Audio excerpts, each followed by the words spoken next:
Could Mark Cuban win the presidency in 2020? Is it possible Dallas Mavericks billionaire NBA owner and sometimes reality TV star Mark Cuban could win the presidency in 2020? Cuban, who flirts publicly with the idea, would make you believe he is open to this possibility. One betting service believes Cuban has a chance and lists him at a 5,000 to 1 shot. If 5,000 to 1 seems like a long shot, his odds of winning are higher than Hillary Clinton and the same as New York Governor Andrew Cuomo and megastar Oprah Winfrey. One also has to wonder if you could have even gotten odds on a Trump presidency at the same time period last election cycle. Sports are also a surprising launching pad for the White House. One of Ronald Reagan's first grown-up jobs was as a baseball announcer, and of course Reagan was known as the Gipper for playing George Gip in Knute Rockne, All-American, a movie about Notre Dame football.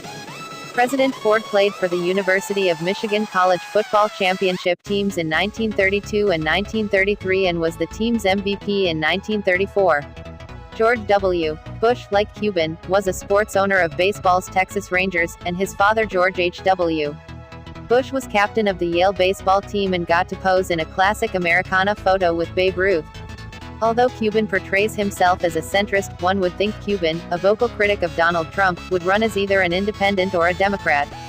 So what are the real odds that Cuban can charm himself into the White House?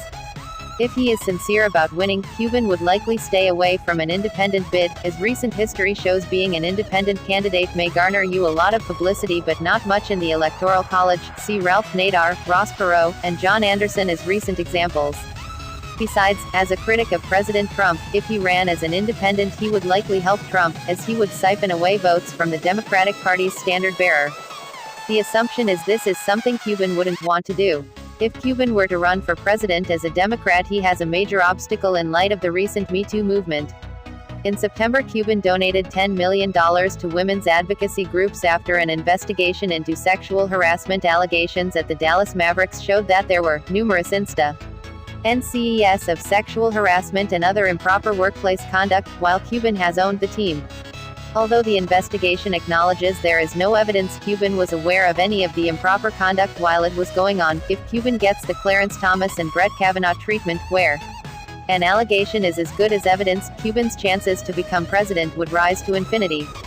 If, however, Cuban runs as a Democrat he might still have a chance, as Democrats tend to hold their own to a different standard on the Me Too movement-type allegations.